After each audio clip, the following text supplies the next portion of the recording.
안녕하세요. 오늘은 DNS와 DNS 공격에 대해서 살펴보도록 하겠습니다. 저희가 이제 DNS는 어플리케이션 레이어에서 다루는 프로토콜이다 라고 이야기를 했고, 네트워크 리뷰를 할 때 어떤 호스트 네임 리졸버로서 역할을 할 수 있다 라고 간단하게 하고 넘어갔는데, 이제 DNS 어택을 살펴보기 위해서 DNS의 동작을 먼저 살펴보도록 하겠습니다. 보통 네트워크 이제 수업에서 알려지는 그런 동작하고는 실무적인 관점에서는 약간 다른 동작을 하고 있고요. 그걸 알기 위해서 이제 DNS의 하이어라키 구조, 계층적 구조와 DNS를 이제 존으로 부르는 존으로 나눠서 보는 그런 시각도 있는데, 존에 대한 개념과 이제 DNS 서버의 동작, 그다음에 우리가 실질적으로 DNS 쿼리를 날릴 때 그 DNS 쿼리가 어떻게 동작하는지 프로세스를 살펴보고, 그 이후에 DNS 공격에 대해서 살펴보도록 하겠습니다. DNS 공격은 예를 들어서 캐시 포이즈닝 어택이나 리플라이 포저리 어택, 그다음에 DNS 리바인딩 어택 등이 존재를 할 겁니다. 그러니까 이제 도메인 네임 서비스 혹은 도메인 네임 시스템이라고 불리는 이제 DNS에 대한 건데요. 이 도메인은 우리가 보통 URL이라고 알고 있는데, 즉 도메인 네임 스페이스는 어떤 구조적인 나무와 같은 트리와 같은 구조를 가지고 있습니다. 계층적인 구조를 가지고 있습니다. hierarchical tree-like structure를 가지고 있다라고 하고요. 그 아래 그림이 어떤 example.com이라는 예시에 대한 그런 지금 구조적 그림을 보여주고 있는데, 맨 위에 루트라는 도메인이 존재를 하고요. 그 아래 루트 바로 아래 탑 레벨 도메인이 존재를 합니다. 최상위 도메인이라고 하는데, 이 최상위 도메인들에서는 각각 다루고 있는 그런 도메인들이 달라서 .com을 다루는 도메인이 있을 거고, .net, .edu, 그다음에 government, 이거는 이제 국가 관련된, 이거는 프랑스의 국가형 FR이고요. 이런 것들을 다루는 탑 레벨 도메인들이 따로 존재를 하고, 그 안에 이제 더 들어가서 구글을 다룰 수도 있고, 컴 안에 이그젬플과 같은 어떤 개인 호스트를 다룰 수도 있을 겁니다. 예를 들어서 worldwideweb.example.com이라는 사이트를 이제 도메인 네임 스페이스에서 살펴보면은 루트라는 점, 이건 점으로 표현합니다. 하나의 닷으로 표현하고요. 그 닷 안에 .com이라는 TLD 안에 속해 있다라고 보기 때문에 TLD는 .com을 다루는 TLD 안에 속해 있고, example은 그 안에 그 아래에 example을 다루는 어떤 서버가 있을 겁니다. 그래서 이 각각의 노드를 우리는 도메인이라고 하고요. 각각의 도메인 아래 어떤 특정한 부분을 서브도메인이라고 이야기를 하고 있습니다. 아까와 같은 그 루트 서버는 전 세계에 13개가 존재한다. 13개의 authoritative name 서버가 존재를 합니다. 근데 딱 13개의 서버가 존재를 한다는 이야기는 아닙니다. 그러니까 13개의 서버를 기반으로 한 복제한 인스턴스들이 수백 개가 존재를 해서 전 세계 사람들이 이제 URL을 쳐서 들어오면은 그 URL을 모두 이 13개가 처리하는 것이 아니라 수백 개로 퍼진 전 세계에 퍼진 그런 서버들이 응답을 따로 처리를 해주기 때문에 현재 우리가 웹 브라우저를 사용할 수 있는 거, URL을 통해서. 그래서 이 authoritative name 서버들은 각기 아래에 있는 TLD, 최상위 레벨의 도메인에 대한 모든 정보를 제공을 해주는 역할을 하고 있습니다. 대략적으로 2MB 정도 되고요. 그것들을 이제 자세하게 살펴보기 위해서는 다음과 같은 주소에서 들어가 보면은 이제 이 루트 서버가 어떤 정보를 제공하는지 직접적으로 살펴볼 수 있도록 하고 있습니다. 루트 서버가 13개가 이제 기반으로 되어 있다고 했는데, 그 13개의 이름은 A, B, C, D, E, F, G 이렇게 알파벳 순으로 존재를 하고 있습니다. 각각의 이제 IP 어드레스도 있고, 그리고 이 그 루트 서버를 하나의 기관에서 다루는 것이 아니라 이것을 여러 기관에 분배해서 각기 이제 관리를 하도록 하고 있습니다. 그래서 이제 A 같은 경우는 베리사인이라는 회사가 다루고 있는데, 이 베리사인이라는 회사는 우리가 어떤 웹사이트에 접속을 할 때 어떤 웹사이트는 인증서가 없으므로 조심하라라는 경고가 뜨는 웹사이트도 있을 거고, 어떤 웹사이트는 베리사인에서 인증된 그 인증서를 가지고 있다라는 그런 문구가 뜨는 사이트도 있을 겁니다. 거기서 말하는 이제 인증서를 검증해주는 기관이 베리사인이고요. 또 다른 거는 이제 University of Southern California (USC), 우리가 국문으로는 남가주 주립대학이라고 부르는 그 대학의 어떤 인터넷 연구소에서 이것을 관리하고 있고요. University of Maryland도 있고, 나사, 우리가 그 우주 항공을 연구하는 그 연구소가 맞습니다. 나사. 인터넷 시스템 컨소시엄이라는 것도 있고,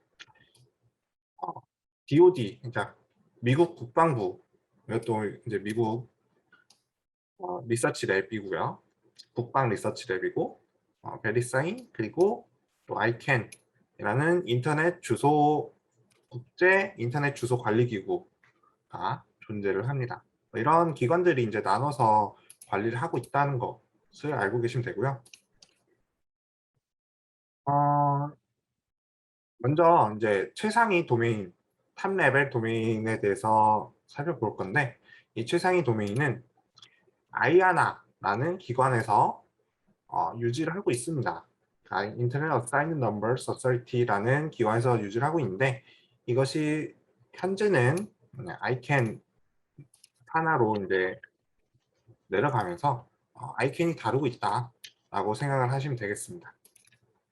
대신에 어떤 그 DNS에 관해서 자격증을 따실 때는 아이아나에서 다루고 있다. 그러니까 이걸 두 개가 구분돼서 이제 문제가 나온다면 아이아나에서 다루고 있다라고 아시면 되겠습니다. 최상위 도메인은 우리가 흔히 알고 있는 닷컴이나 닷넷 이런 것들이 있고, 또 이제 스폰서드 TLD라고 해서 어떤 프라이빗 에이전시나 오거나이제이션에서 후원하는 자기들이 이제 다루는 그런 도메인으로 에듀, 이거는 미국의 어떤 교육기관, 우리가 대학도 이제 우리는 ac.kr을 쓰지만 미국에서는 에듀를 씁니다. 그다음에 .gov가 있고, 이건 밀은 밀리터리의 약자로 그 국방 관련된 사이트일 때 밀을 씁니다. 그리고 컨트리 코드 TLD라는 것도 있어서 우리가 .kr과 같이 국가 관련된 그런 도메인을 다루는 TLD가 있고요. 리저브 TLD는 이거는 이제 자신들이 테스트 용도로 일단 놓아둔 그런 TLD가 있습니다. 한국에서 이제 KR 닉이라는 그런 사이트에서 이제 살펴보면은 여기서 도메인을 다루고 있는 사이트인데, 루트 점으로 표현된 루트가 있고, 그 아래에 뭐 .net, .com 이런 게 있고 KR이 있는데, 한국에서는 이제 국문으로 된 도메인도 다루고 있기 때문에 이제 .한국이라는 것도 있습니다. 그 아래에 CO, GOOR 이런 게 있고, 또 그 아래에 이제 희망 물자열, 호스트 네임이 어떻게 된다라는 것을 다루는 것도 있습니다. 각각의 이제 TLD도 아이아나에서 직접 다루는 것이 아니라 매니저한테 위임을 해서 이제 관리를 하고 있는데, 이 위임된 매니저를 레지스트리라고 부릅니다. 레지스트리라고 불러서, 그 레지스트리는 이제 닷컴, 닷넷 뭐 이런 거를 베리사인에서 다루고 있고, 에듀 같은 에듀코즈라는 곳에서 미국 교육기관에서 다루는, 이렇게 나눠서 다루고 있습니다. 한국의 경우를 살펴보면은 한국의 CCTLD는 CCTLD Country Code Top Level 도메인은 T사 한국인터넷진흥원이죠. 이게 한국인터넷진흥원이 원래는 그 서울의 서초구에 있었는데 현재는 나주시에 본원이 존재하고 있습니다. 그래서 이제 아이아나에서 다루는 이 페이지로 들어가 보면은 .kr을 다루는 그런 도메인 관리자가 누구냐를 이 사이트에서 살펴볼 수 있는데 그 사이트에서 살펴보면은 키사가 이거를 관리하고 있다라는 것이 나와 있고 키사에 대한 컨택트 주소를 위해서 이제 연락처 그리고 주소를 밝히고 있습니다. 그래서 그것이 이제 전라남도 나주시에 있다라는 거고요. 그 관리자, 책임자는 전길남이라는 분으로 국내 인터넷 도입에서 큰 역할을 하신 분으로 현재는 그 카이스트 명예교수로 계시고요. 여러 가지 인터넷 사업을 앞장서서 해오신 분입니다. KR닉 아까 말씀드렸던 그 KR닉이라는 사이트에서 이걸 다루는데 주소를 보면은 이 키사하고 동일합니다. 이거는 이제 이 KR닉이 키사 산하에서 다루고 있는 조직이기 때문에 이렇게 되는 거고요. 정길남이라는 교수님의 보이스 번호와 팩스 번호 이런 것들이 존재를 하고 있습니다. 테크니컬 컨택트는 그 이 키사의 KR닉의 팀장한테 물어보면 된다. 어떤 기술적인 문제가 있으면은 그 키사의 KR닉 팀장한테 연락을 해라 라는 거고 국내 KR을 다루는 도메인 네임 서버들은 다음과 같이 6개가 존재합니다. B, C, D, E, F, G라는 6개의 서버가 존재를 하고 IP 주소는 이렇게 됩니다. 이거는 이제 IP 버전 6 주소고요. IP 버전 4 주소는 이렇게 된다 하는 거고 이것들을 살펴보기 위해서는 leak.or.kr을 들어가시면 KR leak 페이지가 뜨게 되고요. 현재 이 정보는 2020년 7월 16일에 갱신된 정보입니다. 현재 그 아까 말씀드렸던 DNS 서버의 현황을 보면은 이 DNS 서버도 국내 여러 기관에 이제 위임을 시켜서 다루고 있는데 KT, U+, SK 브로드밴드와 같은 이제 통신사들도 존재를 하고 KT, 키사 같은 것이 존재를 합니다. 특이한 점은 이제 대부분이 서울에 몰려 있는데 목동, 서초, 도곡 이런 곳에 몰려 있는데 대전의 키스티에서 다루고 있고 그리고 키사 같은 경우는 이제 서울 서초에 있다가 나주로 옮겼기 때문에 서초에도 있고 나주에도 두 개를 다루고 있다는 걸 밝히고 있고 국내 외에도 국내 다운될 경우가 있으니까 중국이나 브라질, 독일 같은 곳에서도 이 DNS를 관리를 할 수 있도록 하고 있습니다. 우리가 그러니까 인터넷을 사용할 때 인터넷은 이제 사실 우리가 개인적으로 사용하는 거기 때문에 법에 그렇게 크게 연관이 되지 않는다라고 생각하실 수도 있지만 이 도메인 네임 같은 거는 인터넷 주소법이라고 해서 법과 굉장히 민감하게 연관이 되어 있습니다. 그래서 법에서 도메인 네임에 관여할 수 있는 어떤 그 법적 근거를 마련해 두고 있습니다. 예를 들어서 우리가 우리은행 사이트와 굉장히 유사하게 안에 뭐 하이픈 같은 걸 넣어가지고 굉장히 유사한 도메인 네임을 썼다라고 하면 일반 사용자들은 실수로 그 페이지에 들어가서 자신의 정보를 적을 수 있으니까 이거는 어떤 범죄의 근거가 되겠죠. 그런 문제가 발생하지 않도록 인터넷 주소법이나 도메인 이름 관리 준칙과 같은 법적 근거를 마련하고 있습니다. 도메인 네임 등록을 하기 위해서는 도메인 이름 등록 대행자 그러니까 도메인 레지스트러스라고 불리는 이런 기관들이 존재를 하고요. 웰론 레지스터로는 고데디, 이넘 뭐 이런 것들이 존재를 하는데 국내에서는 호이즈, 가비아, 메가존과 같은 기업들이 존재를 합니다. 그래서 이 등록 대행자를 통해서 이제 도메인 네임을 새로 도메인 서버에 등록을 하게 되고 그렇게 등록을 할 때 발생하는 그런 비용들을 각각의 이제 경쟁 업체들이 가격을 매겨서 수수료를 받고 그다음에 서비스를 다양한 부가 서비스를 제공을 하고 있습니다. 등록 대행자 현황을 알고 싶으면 이 링크로 들어가시면 되고요. 예시로는 살펴보면은 메가존, 비어앱, 다우 기술 뭐 이런 것들이 존재를 하는데 신규 등록을 할 때 금액이 이렇게 존재를 하고 뭐 유지하는 금액이 있고 도메인 네임을 이전하는 금액 그리고 네임 서버를 우리가 네임 서버를 제공하지 않으면 우리가 항상 그 네임 서버를 동작시키고 있어야 되는데 그런 것들을 할 필요 없이 자신들의 서버에 이제 등록을 해주겠다. 그럼 네임 서버를 제공하고 그리고 실질적으로 우리가 웹페이지를 만들지 않고 도메인 네임만 점유를 할 수도 있는데 그러한 서비스가 이제 파킹 서비스입니다. 파킹 제공하고 이메일도 제공을 할 수도 있고요.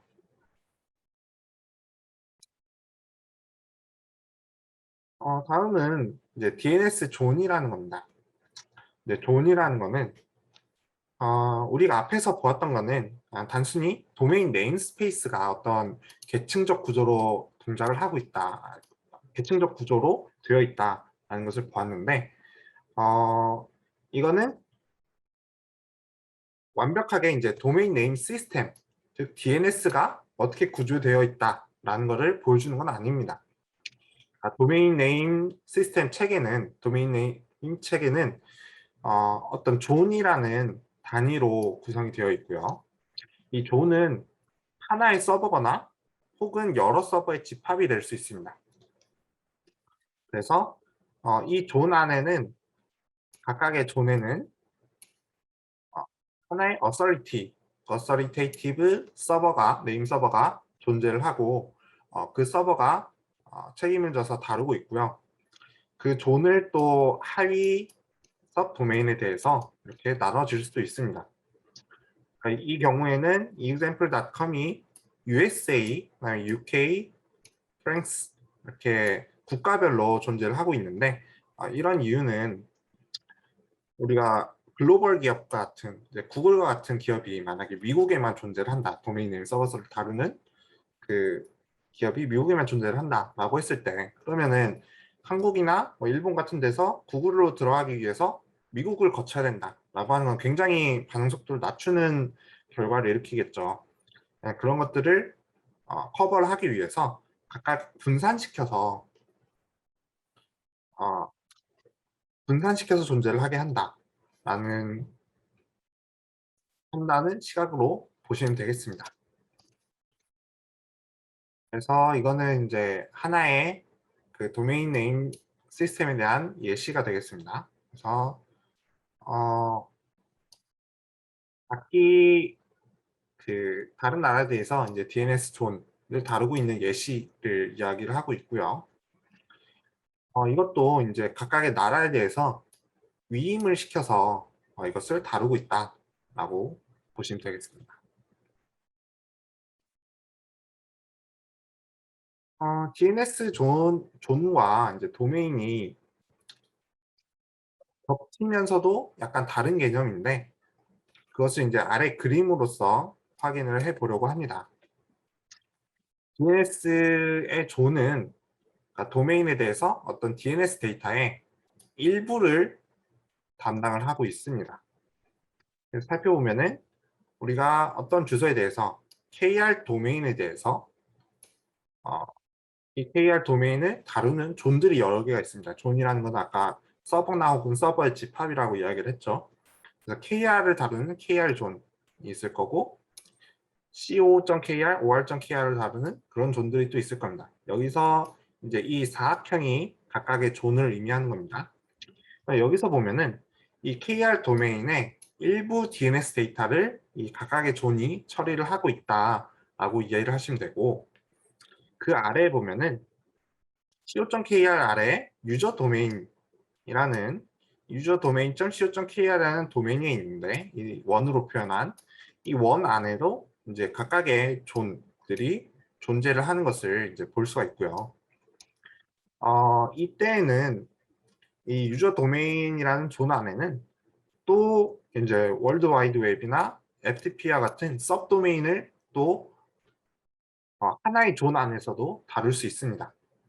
그러니까 존과 그 도메인은 각각이 어떤 상위나 하위 계층에 존재하는 계층적인 구조로 존재하는 게 아니라 보는 관점에서 이제 나눠질 수 있다라고 보시면 되겠습니다.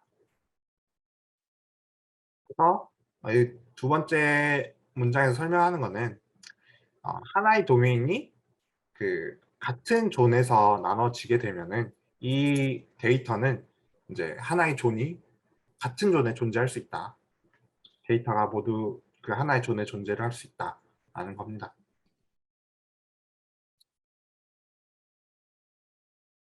다음은 이제 authoritative name server에 관한 내용인데, 모든 각각의 DNS 존은 적어도 하나의 authoritative name server를 가지고 있다라는 거고요. 이 authoritative name server는 어떤 마스터 서버가 될 수도 있고, 마스터 서버가 아니라 슬레이브 서버가 될 수도 있습니다. 그래서 마스터 서버는 모든 존 레코드의 카피를 들고 있고요.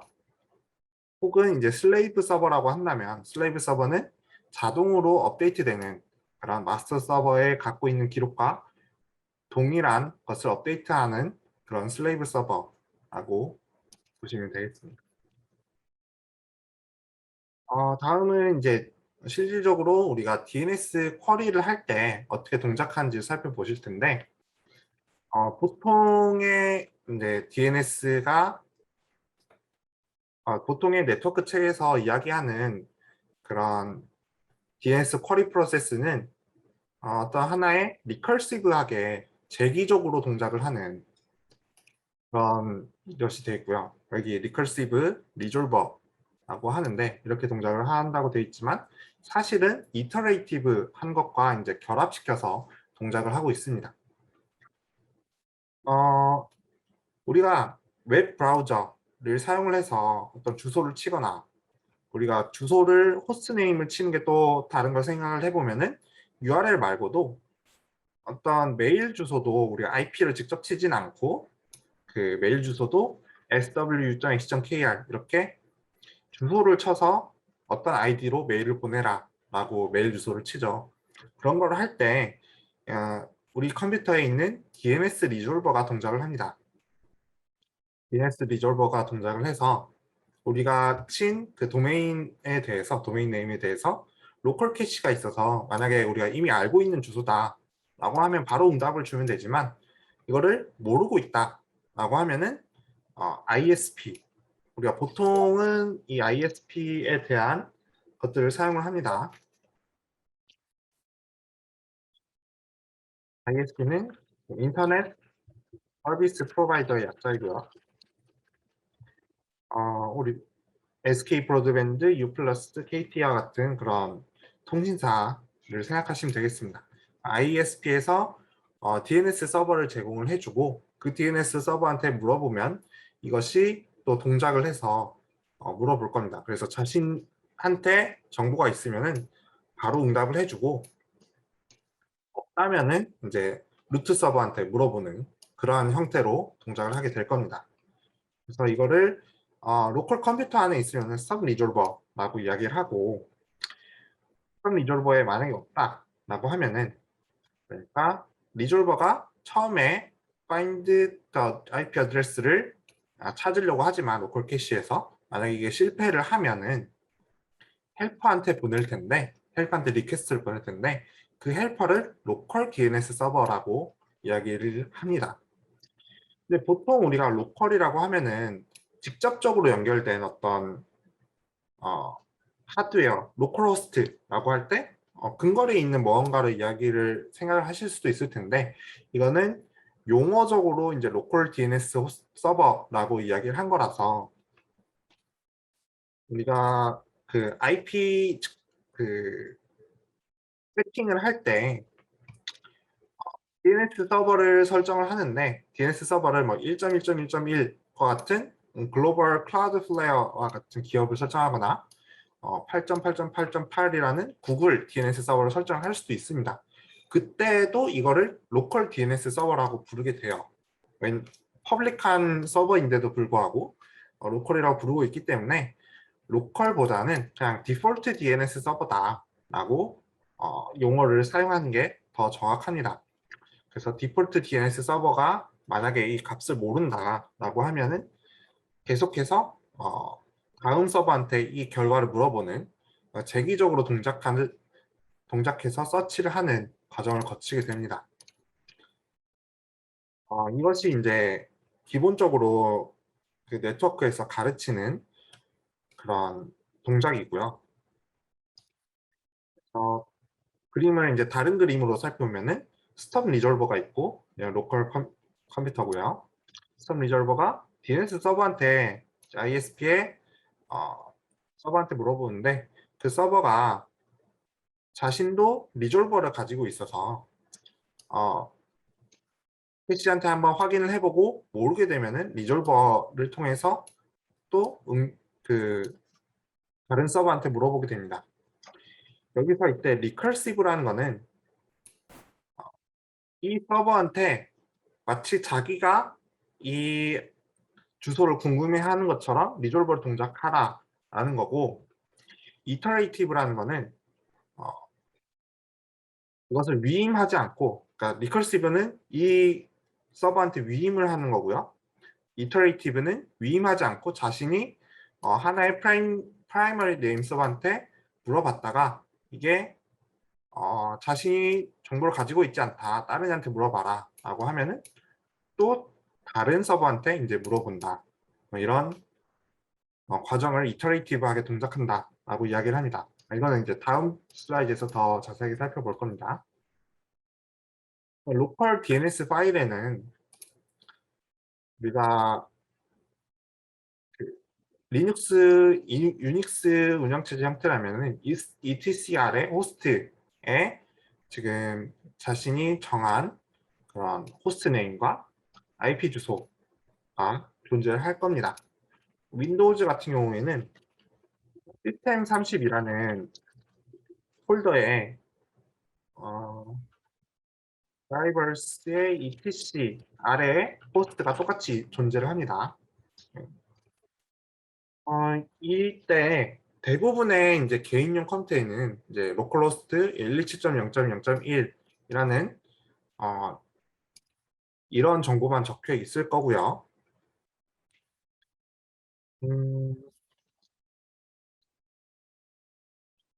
리졸브 컨피규어 파일에는 머신의 DNS 리졸버에 관련된 그러니까 로컬 DNS 서버의 IP 어드레스에 관련된 DNS 리졸버 정보를 제공을 하고 있습니다. 이거는 이제 유닉스에서만 살펴볼 수 있을 겁니다.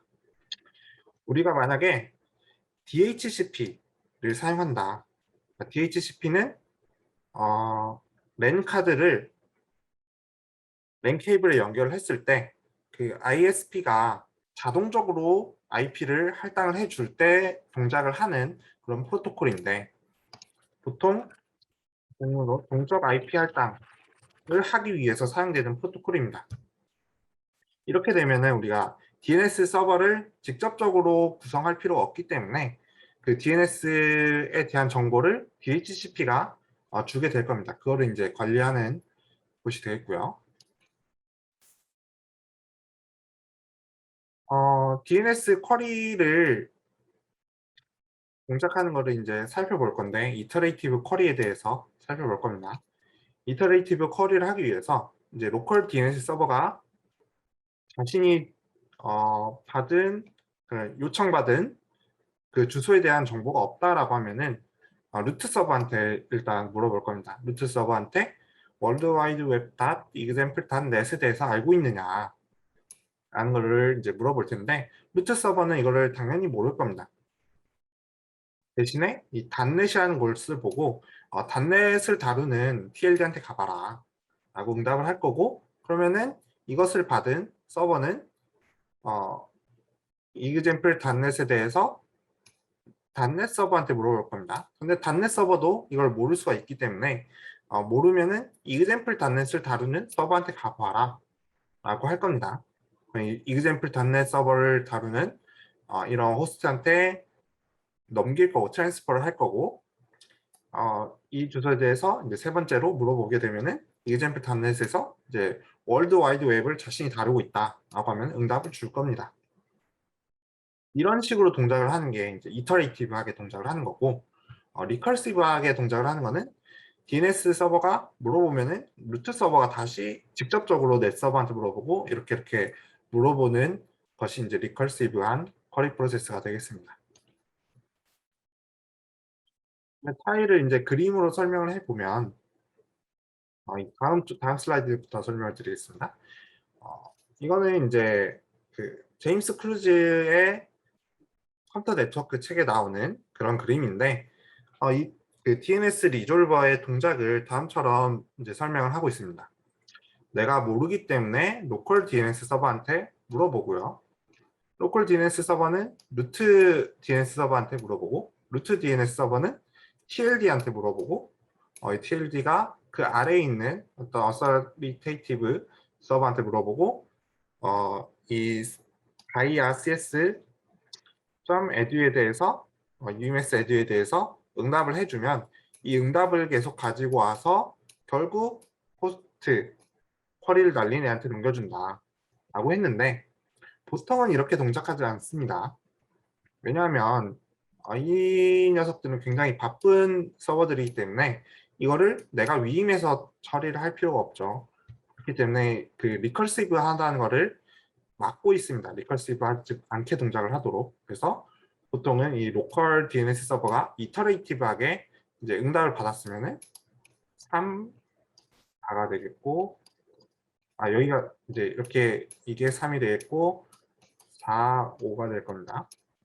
그리고 이렇게 직접적으로 응답을 하고 이렇게 마지막으로 응답을 해주는 이런 그림이 될 겁니다. 그것이 이제 왼쪽과 같이 이 앞장과 같이 이제 표현을 하고 있는 거고요. 로컬 컴퓨터에서 쿼리를 DNS 서버로 날리면 DNS 서버가 루트 서버한테 날리고, 루트 서버가 레퍼럴 리스폰스를 날려서 어떤 주소로 가라, 쿼리를 또 탑 레벨 도메인 네임 서버 DNS한테 갈 거고, 다시 이렇게 동작을 하는 게 이제 리커시브 하지만 그 DNS 서버 입장에서는 또 이터레이티브하게 동작을 했다라는 겁니다. 여기에 나오는 dig라는 명령어는 그 IS, 그러니까 유닉스 사용하시는 분들은 그냥 사용하시면 되고, 윈도우 사용하시는 분들은 ISC 인터넷 소사이어티 컨소시엄에서 제공을 하는 그런 바인드 버클리 인터넷 네임, 인터넷 네임 도메인을 다루는 그 프로그램을 설치를 하시면은 이 dig라는 명령어를 사용할 수 있을 겁니다. 윈도우에서도. 이거 설치할 때는 그 관리자 권한을 가지고 설치를 하셔야 되고요. 관리자 권한으로 설치를 하시면은 하나의 그 도메인 네임 서버를 물어보는 그 쿼리 과정을 일일이 이제 다 출력을 해서 보여주게 됩니다. 그래서 일반적으로는 리커시브하게 동작을 하고요. 노 리커스 옵션을 틀어서 살펴보면은 이제 자신의 컴퓨터가 어떤 주소를 알기 위해서 이렇게 교환하는 것을 살펴볼 수 있을 겁니다. 이거를 예시로 이제 살펴보려고 하는데, 이 dig 명령어를 ash라는 그 옵션을 들어서 설정을 하면은 다음 주소에 대해서 이 서버한테만 물어보게 됩니다. 그래서 이거는 이제 루트 서버에서 제일 첫 번째 있는 루트 서버죠. a.rootserver.net이라는 호스트한테 이제 물어볼 건데, 이 worldwideweb.example.net이 어디 있느냐, IP 주소를 알려달라라고 물어볼 건데, 퀘스천 섹션은 이제 우리는 이 주소에 대한 A는 어드레스입니다. 어드레스를 물어보고 싶어요. 근데 앤서리 오진 않았습니다. 앤서리 오진 않았지만 대신에 이와 관련된 어서리티 섹션, 어서리티들은 이걸 책임진 애들은 이 단넷에 관련된 애들은 이러한 주소로 가봐라 라는 거를 이제 이것들은 다 각각 네임 서버다 라는 것을 알려주고 있습니다. 그래서 여기한테 go ask them, 여기한테 물어봐라. 그리고 이 주소에 대한 IP 주소는 어디셔널 섹션으로 각각의 주소에 대해서는 이런 IP 주소를 가지고 있다라는 걸 알려주고 있습니다. 있는 IP 어드레스라고 이야기를 했고요. 그래서 이러한 응답이 DNS 리스폰스는 다음과 같은 포맷으로 나오는데 포맷을 다 외울 필요는 없고요. 그냥 어떤 포맷이 어떤 역할을 하고 있다 정도만 아시면 됩니다.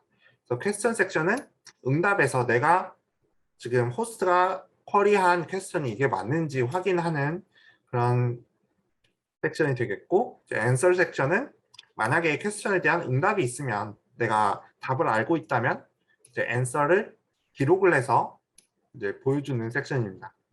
그런데 answer를 알지 못하면 루트 같은 경우에는 authority 섹션으로 정보를 넣어서 주겠는데 이거는 이제 다음에 next 서버가 어떤 거다, 다음 서버로 가봐라 라고 할 때 authoritative name 서버에 대한 정보를 알려주는 거고, 이 정보에 관련된 어디셔널 정보들을 IP 주소 같은 것들을 넣어서 주게 됩니다. 좀 더 이제 그 예시를 더 살펴보면은 아까 이 주소에 대한 거를 루트 서버한테 물어봤을 때 그 여러 TLD 서버로 가라라고 안내를 해 주었었는데 m.gtld, lk 뭐 이렇게 세 가지를 알려줬는데 우리가 m이라는 걸 골라서 직접적으로 한번 물어보겠습니다. m.gtld servers.net이라는 곳에 직접적으로 물어보게 되면은 이 TLD도 이 example.net을 모르기 때문에 퀘스천이 있을 거고 answer는 따로 없습니다. 대신에 authority 섹션에서 example.net을 다루는 애들이 A.IANA 서버, B.IANA 서버가 존재를 한다. 그리고 IP 주소는 다음과 같다 라고 응답을 해주고 있습니다. 그러면 그 중에 하나를 우리가 또 먹어서 가지고 와 보겠습니다. A.IANA 서버.net에 물어보면 퀘스천에 대한 앤서가 그대로 이제 날아왔습니다. 앤서는 93.184.1.6.34다 라는 거를 이제 DNS 과정을 통해서 얻을 수 있게 된 겁니다. 그리고 이 중간에 있는 숫자들은 TTL입니다. TTL. 우리가 그 패킷의 TTL을 다룰 때는 이게 이 패킷이 한 홉 넘을 때마다 이제 마이너스 1로 감소하면서 패킷이 버려진다고 이야기를 했었는데, 이거는 여기서 다루는 TTL은 이 정보의 유효 기간이라고 생각하시면 됩니다. 이거 단위는 세컨드 단위고요. 초 단위고 이제 86,400초 동안 이거는 유효하다라는 의미로 해석을 하시면 되겠습니다. 그래서 DNS 서버들이 각각의 캐시에 이러한 정보들을 기록을 해놓고 그 다음에 이 TTL 정보가 함께 기록이 됩니다. 그래서 만약에 이 TTL 정보가 끝나면은 자신의 캐시에서 삭제를 해버리고 그 다음에 이제 다시 DNS 과정을 거치게 됩니다. 다음은 아, 이 지금 저희가 보고 있는 책에서 그 웬리앙 두라는 분이 지금 지은 책인데 그 책에서 어, 실습을 할 수 있도록 랩이라는 실습 과정을 소개를 하고 있습니다. 그래서 그 실습 내용을 이제 실제로 본인이 하셔도 되고 VMware를 설치를 해서 각각의 네트워크를 세팅한 다음에 서로 통신하는 것을 살펴보는 약간 번거로운 점들이 있기 때문에 지금 저희는 이제 강의 자료로 실습을 한 내용을 살펴볼 거고요. 직접 하실 분들은 이 아래에 있는 링크를 따라가셔서 살펴보시면 되겠습니다. 그래서 지금 제일 첫 번째로 살펴볼 내용은 로컬 DNS를 공격하는 걸 어떻게 하는지를 살펴보려고 합니다. 먼저 지금 environment를 셋업을 해야 되는데 그러니까 DNS 서버하고 클라이언트를 셋업을 하겠습니다. 그래서 보면은 지금 VM 네트워크 세팅을 하고요. 버추얼박스를 활용해서 이것들이 NAS를 통해서 외부로 통신이 가능하도록 설정을 해놨습니다. 일단은 주소가 이렇게 돼 있는데 이거 주소는 중요한 게 아니고 사실 이 지금 PDF에서도 주소가 자꾸 왔다 갔다 바뀌고 있기 때문에 주소는 중요하진 않습니다. 어쨌든 유저 머신하고 로컬 DNS 서버가 어태커가 하나의 랜 안에 존재한다. 그래서 어태커가 유저 머신이 그 송수신하는 모든 메시지를 스니핑할 수 있는 가능성이 충분히 있다. 왜냐하면은 지금 같은 주소에 있기 때문에 이 어태커가 우리가 스니퍼에서 배웠듯이 프로미스큐어스 모드로 동작을 한다라고 가정을 하면 자신의 주소가 아니더라도 모든 지금 이 전선에 흐르는 회로에 전송되는 모든 패킷을 수신을 해서 읽어볼 수 있기 때문에 이 모든 메시지가 어태커가 확인 가능하다라는 가정만 알고 계시면 되겠습니다.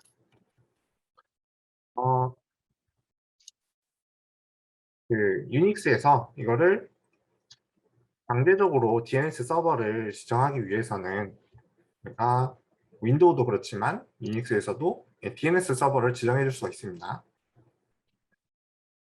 이 지금 와일드 커넥션이 수정이 되지 않는 경우, 제대로 적용이 되지 않는 경우는 유닉스 시스템 같은 경우는 etc resolve comp에 들어가면 DNS 서버에 대한 주소를 직접적으로 수정할 수 있을 겁니다. 여기서 또 한번 볼 것이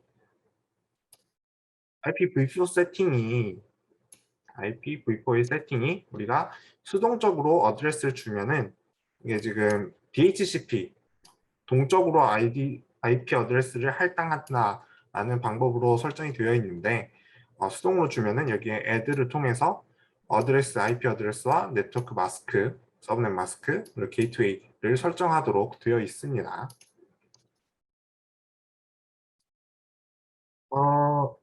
유닉스에서 그 아까 윈도우에서도 dig라는 명령어를 쓰기 위해서 설치했던 건데 이 바인드 9이라는 지금 이건 버전이고 바인드 버클리 인터넷 네트워크 인터넷 네임 도메인이라는 소프트웨어를 설치를 합니다. 이렇게 apt-get으로 설치를 하면 되고요. 이렇게 설치를 해서 이렇게 설치를 하면은 그 컴퓨터를 하나의 도메인 네임 서버처럼 동작을 하도록 할 수가 있습니다. 도메인 네임 서버처럼 동작을 하는 데 있어서 그 설정을 etc bind 아래에 named configuration 이 파일에서 지정을 해주게 되고요. 그리고 etc bind named configuration 옵션도 함께 지정을 해주게 됩니다. 이때 이 옵션에 캐시에 bind dump.db를 적어주면은 지금 캐시하는 그러니까 DNS 캐시 정보를 이 dump.db라는 곳에 저장을 해주게 됩니다. 그리고 리모트 네임 데몬 컨트롤이라고 데몬이라는 것은 운영체제 위에 백그라운드에서 동작하는 어떤 프로세스를 의미하는데 그 프로세스를 동작하도록 하는 커맨드가 rndc입니다. rndc로 dump db라는 애를 캐시로 동작을 하게 하고요. 그 다음에 rndc 플러시를 명령을 쓰는 경우는 지금 그 DNS의 캐시에 있는 애들을 플러시 하도록 해주는 명령어입니다. 캐시로 이렇게 치면은 지금 캐시 안에 든 어떤 내용을 보여주게 하는 거고, 플러시를 하면은 캐시 안에 든 것을 모두 비워버린다 라고 알고 계시면 됩니다. 그리고 우리가 그 DNS 서버에 대한 공격을 설정하기 위해서 DNS 서버에 대한 공격을 방어하는 기법이 DNSSec이라는 게 있는데, 이것을 종료를 해줍니다. 종료를 해주고요. 종료해주는 거는 그 named conf 옵션에 DNSSec enable을 no로 지정을 해주면 됩니다. 그리고 DNS 서버를 리스타트를 해주고요. 옵션에서 포트를 33333 이렇게 주면은 원래는 그 DNS 소스의 포트는 임의로 만들어서 보내게 되는데, 공격을 좀 더 용이하게 하기 위해서 이제 33333으로 고정을 해서 전송을 하고 있습니다. 우리는 일단 그 DNS를 다루기 위해서 존을 2개를 만들 건데요. 2개의 존은 하나는 호스트네임을 IP로 바꾸는 것, 그리고 하나는 IP를 호스트네임으로 바꾸는 것, 2개가 있습니다. DNS 명령어에 전에 이전 슬라이드에서 dig라는 명령어만 소개를 했었는데요. 윈도우에서도 이 nslookup이라는 명령어를 쓸 수도 있습니다. 이거는 그 기본적으로 설치되어 있는 명령어예요. 그래서 nslookup하고 뭐 sw.kr 이렇게 치면은 IP 주소로 바꾸어서 이제 출력을 해줄 겁니다. 간단하게 이런 거 있고, 리버스 형태로 하려면은 이제 ns lookup을 한 다음에 이 sw.h.kr에서 나온 IP를 뭐 적어주세요. 뭐 이렇게 적어주면 그 IP에 해당하는 호스트네임을 역으로 보여줄 겁니다. 리버스 룩업도 가능하다라는 거고요. 이 리버스 룩업을 할 수 있도록 하는 게 DNS 존들인데, 존에서 example.net, 우리는 example.net이라는 그 도메인을 지금 공격 대상으로 사용할 거고요. example.net에 대한 내용은 etc bind example.net db에서 살펴보면 된다 라는 지금 참조할 수 있는 파일을 특정화를 해 놓은 겁니다. 그리고 이것은 ARP 알파라는 거는 IP를 호스트네임으로 바꾸기 위해서 리버스라는 것을 의미하기 위해서 192.168.0을 그 다음에 우리가 예상할 수 없는 어떤 하나 더 있겠죠. 요 뒤에 네모를 우리가 어떤 주소에 대해서 호스트네임을 바꿀 건지를 명세화를 하기 위해서 이런 형태로 이제 리버스 형태로 IP를 적어 놓습니다. 이렇게 해서 192.0.168.0.db라는 파일에 정의를 해 놓았다라는 것을 명시를 하고 있는 겁니다.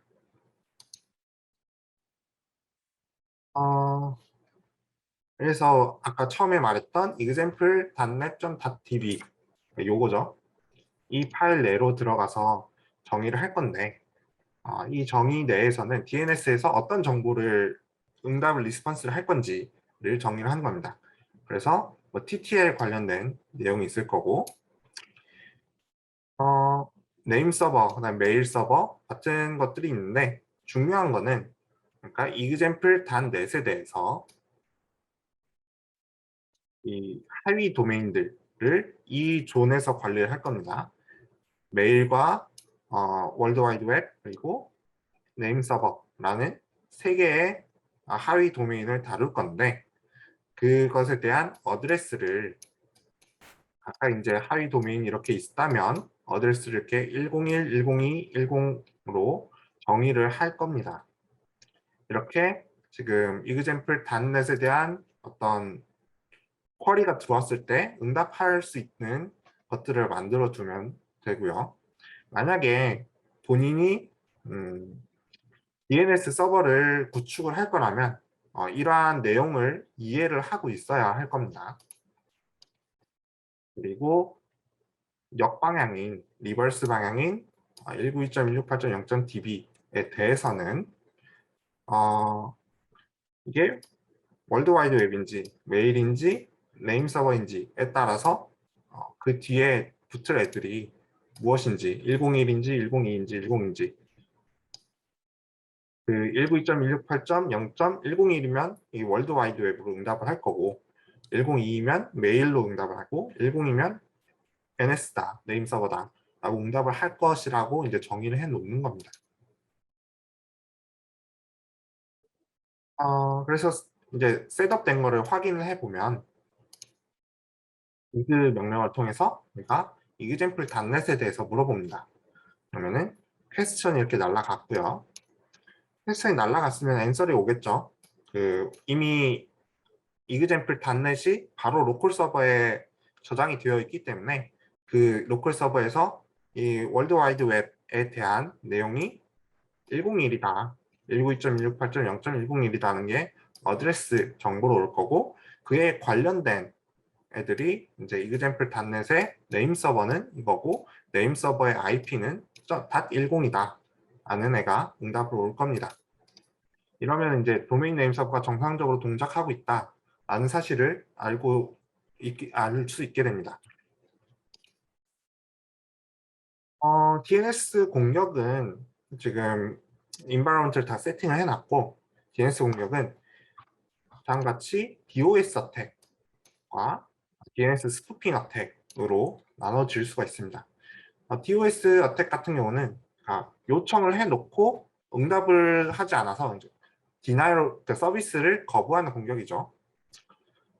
일단은 그 DOS 어택을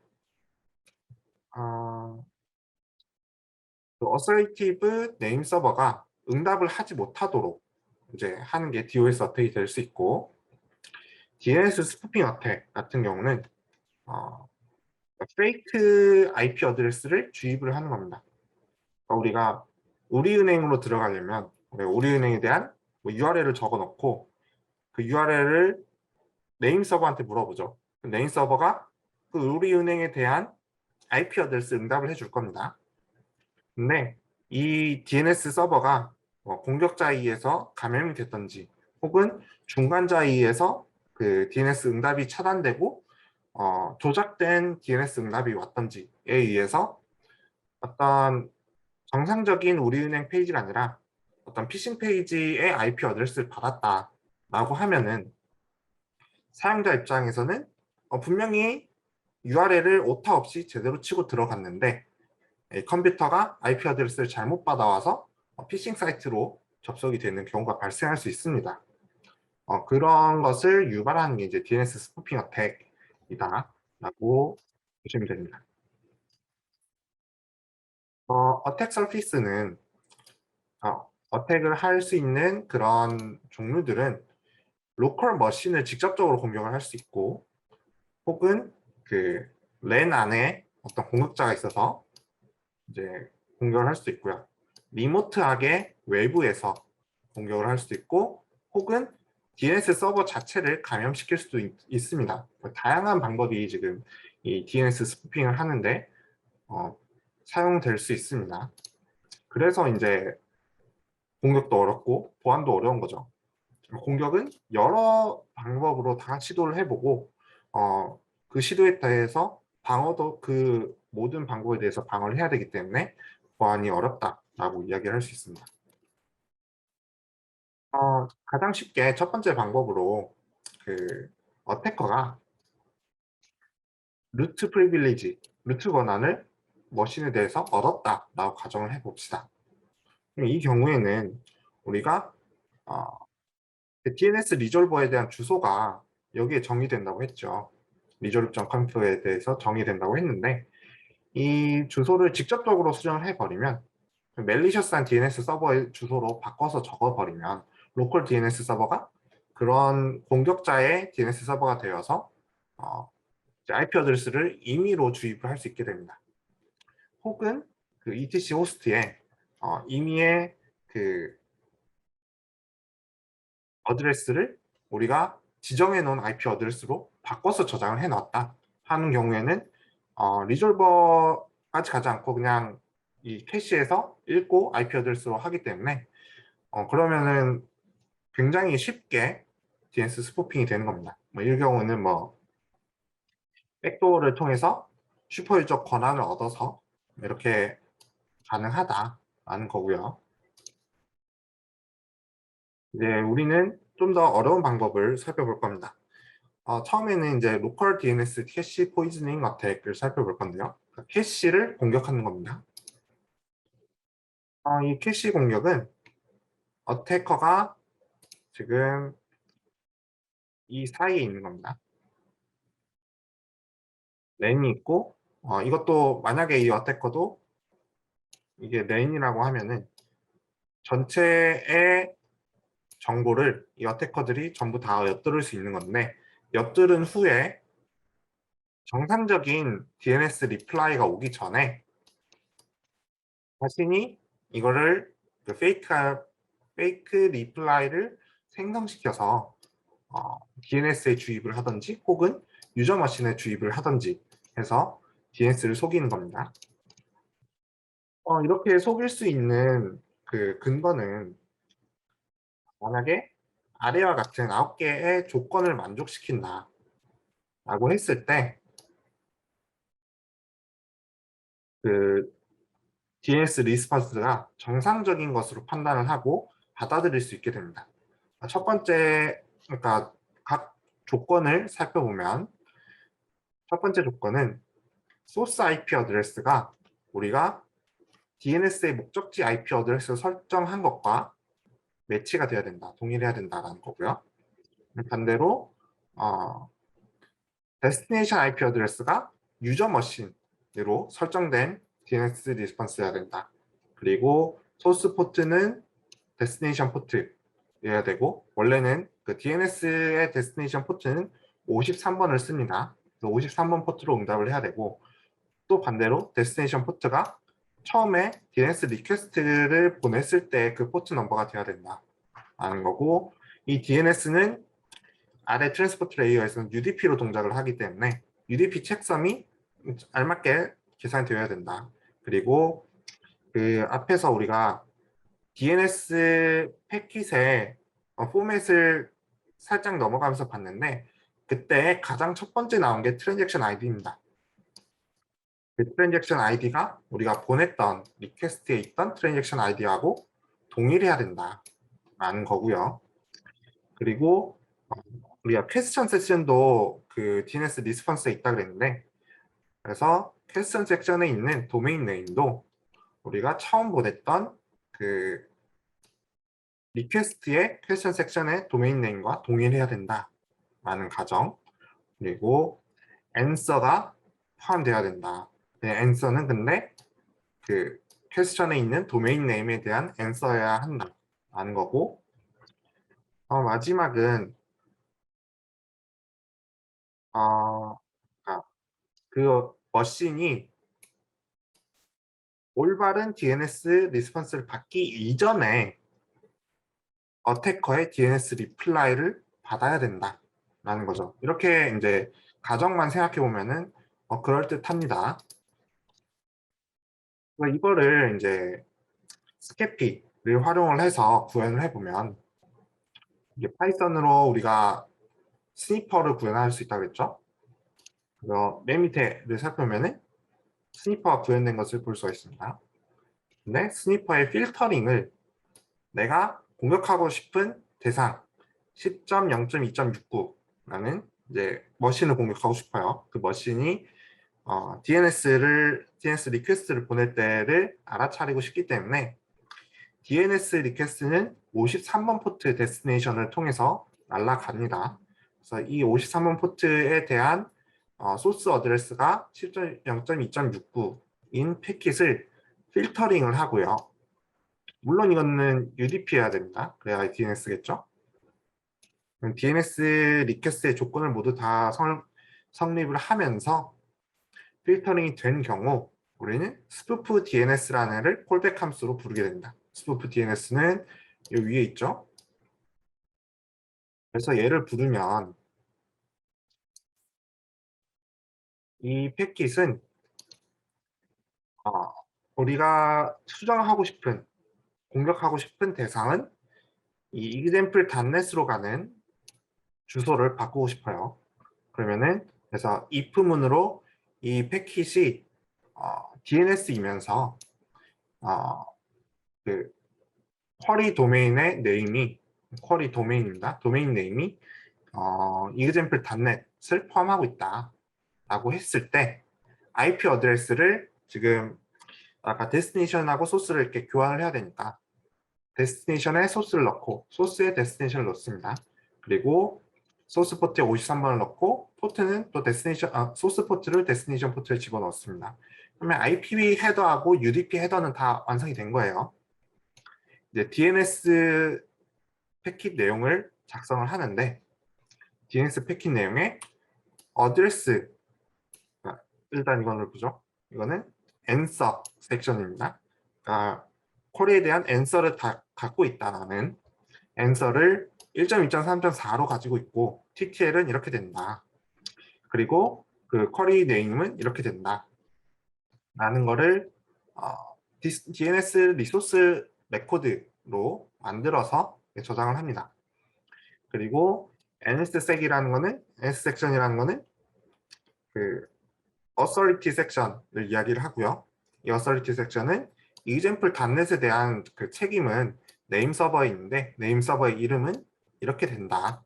이것의 TTL은 이만큼이다. 라는 거고 DNS 패킷은 그러면은 이 아이디가 트랜잭션 아이디가 똑같아야 된다고 했으니까 그 패킷 DNS 패킷에 있는 아이디를 그대로 가져오고 쿼리 도메인도 그대로 가져오면서 퀘스천 도메인도 그대로 가져오면서 지금 나는 그 answer를 하나 가지고 있다. 그리고 쿼리 도메인과 쿼리 리퀘스트가 맞고 지금 answer 카운트는 하나, authority 카운트도 하나이면서 그 answer의 내용은 각각 얘들을 가져오는 겁니다. 가져와서 이 세 개를 결합해서 송신한다 라고 했을 때 그러면은 이제 스니핑을 하다가 어떤 DNS 리퀘스트가 날라왔다. 그러면은 DNS 리퀘스트가 날라오면 정상적인 그 패킷이었다면 이것이 DNS 서버가 뭐 리커시브하게 동작하든 이터레이티브 동작하든 꽤 오래 걸릴 거란 말입니다. 근데 그 오래 걸리기 전에 얘는 스니핑을 하자마자 근거리 네트워크에서 바로 리스폰스를 쏩니다. 리스폰스를 이 스푸프 패킷을 만들어서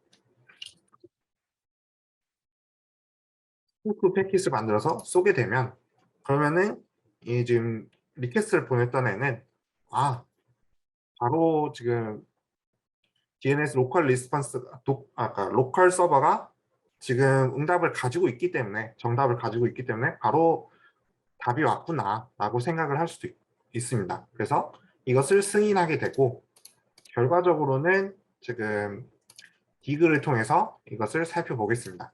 디그를 통해서 example.net에 대해서 월드와이드 웹이 IP 어드레스가 어떻게 되느냐를 물어보면 이거는 사실 외부로 물어봐야 되지만 그 스푸핑된 메시지가 바로 들어와서 1.2.3.4다.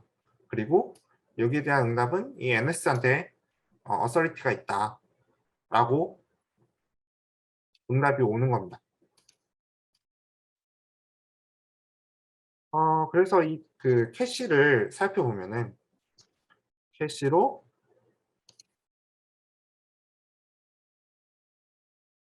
캐시를 이 덤프 DB에 지금 덤프를 해봐라, 출력을 해봐라고 했을 때 이 덤프 DB에 출력을 해서 이 variable cache bind 덤프 DB를 살펴보면 아래와 같이 example 닷넷이 authority는 이거고 어드레스는 1.2.3.4다 라고 이미 공격을 받아서 감염이 된 것을 확인을 할 수가 있습니다.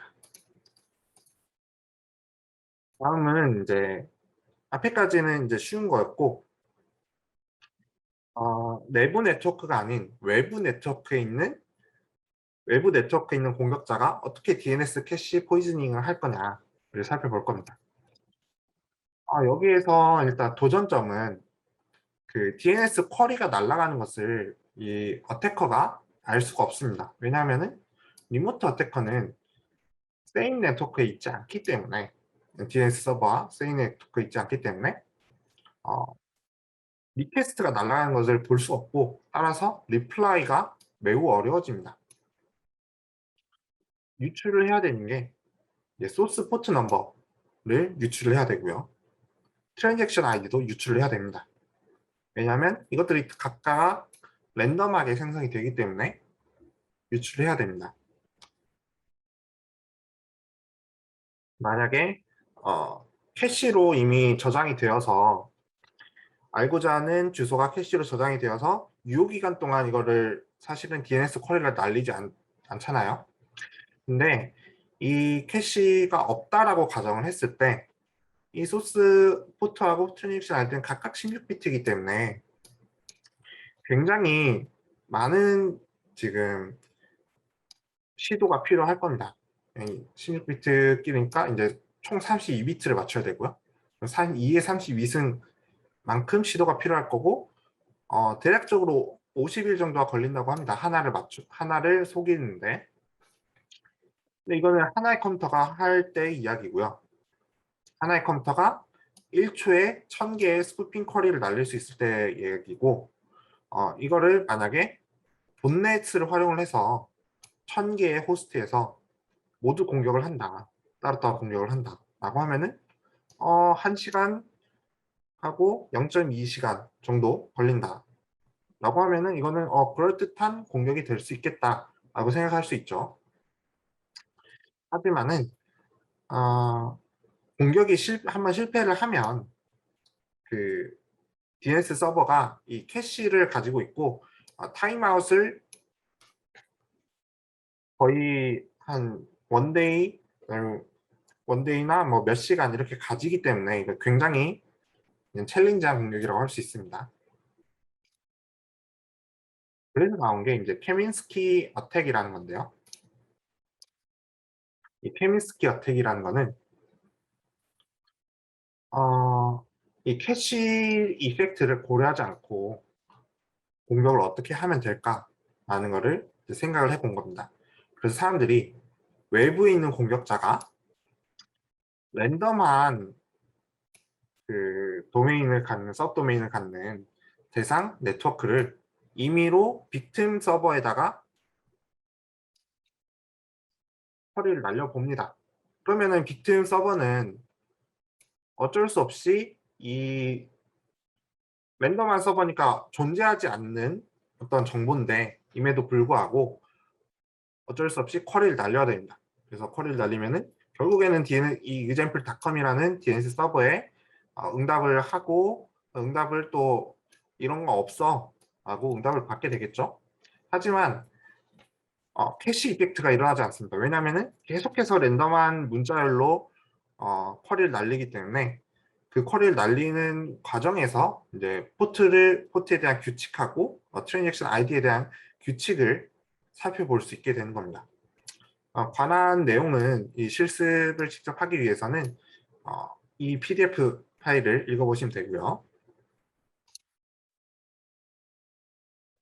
지금은 이제 실제 실험을 한 결과를 살펴보도록 하겠습니다. 그래서 랜덤 네임이 생성이 돼서 문자열로 가고 그 문자열에 대한 응답은 별로 중요하지가 않습니다.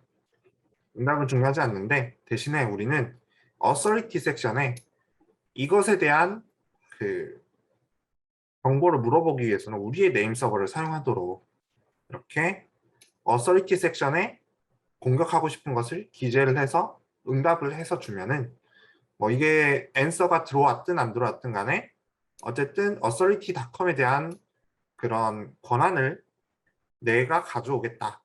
그래서 결국에는 이 도메인 네임 서버를 그 example.com으로 가지 않고 내 쪽으로 오도록 수정을 하고 싶은 겁니다.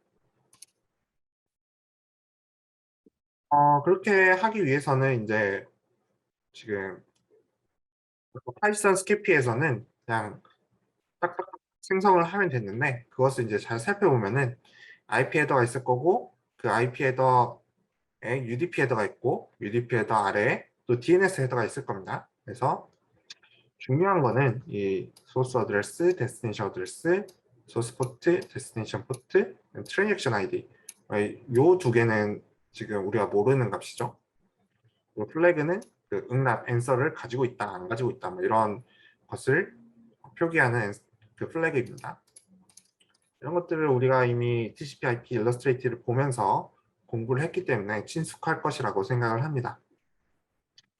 그래서 뭐 퀘스천 리코드나 앤서 리코드, 어설티 레코드를 생성을 해서 이제 삽입을 해서 리플라이를 임의로 보내는 겁니다. 이렇게 되면은 그냥 그 규칙을 모르더라도 랜덤으로 해서 뭐 1000개의 본넷을 사용한다 라고 하면은 뭐 1시간, 2시간 내에 하나를 해킹할 수 있다. 하나에 대한 정보를 바꿀 수 있다라고 하면은 이거 자체가 굉장히 큰 위협이 될 수 있겠죠. 그것을 막기 위한 방법은 이제 이후에 또 이야기를 해볼 겁니다. 다음은 그 멜리셔스 DNS 서버에 의한 공격입니다.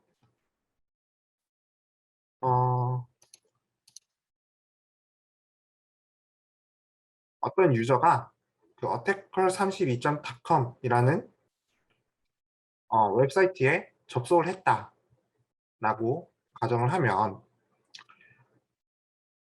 그 attacker32라는 곳으로 이제 authoritative name 서버가 이미 저장이 됐다라는 거겠죠.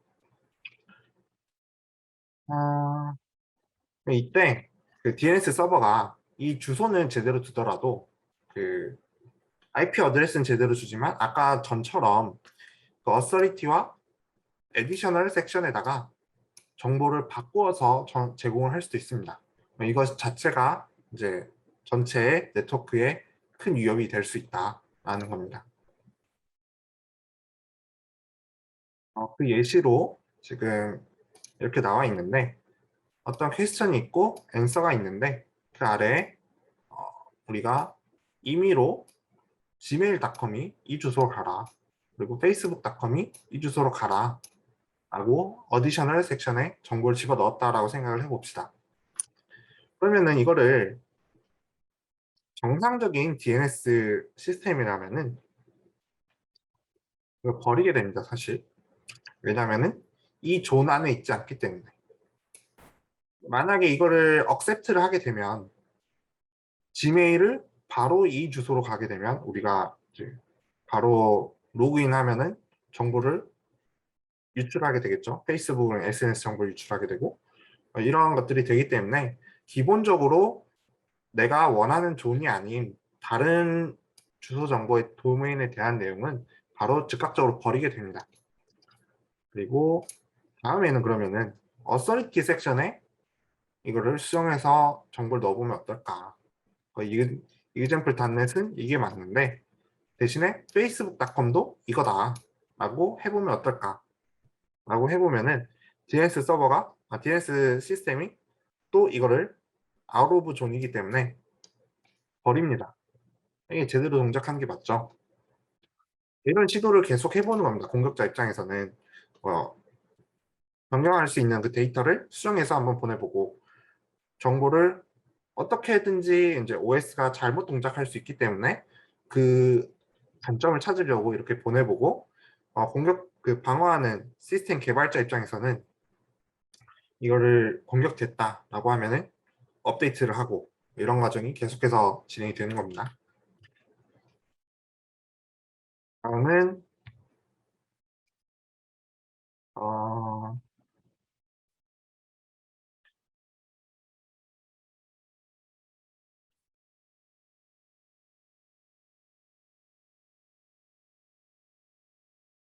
이 authority 섹션에 example.net이라는 존 내부의 정보를 적으면서 임의의 다른 네임 서버라고 하면서 다른 주소를 적어 놓는 겁니다. 그러면은 이거는 언로우가 됩니다. 사실은. 왜냐하면 이거는 이것만 검사했기 때문에 존인지 아닌지, 그리고 외부 네트워크로의 그 트랜스퍼가 허용이 되기 때문에 DNS는. 그런데 이렇게 하면서 어디셔널 섹션으로 주소 정보를 준다라고 했을 때, 이때는 또 이 페이스북닷컴이 아웃 오브 존이기 때문에 이 페이스북닷컴의 주소를 직접적으로 이제 사용하지는 않고요. 이 주소 정보를 직접적으로 사용하지 않고 이 페이스북닷컴의 그 IP 어드레스를 또 쿼리를 통해서 물어보고 사용을 하게 될 겁니다.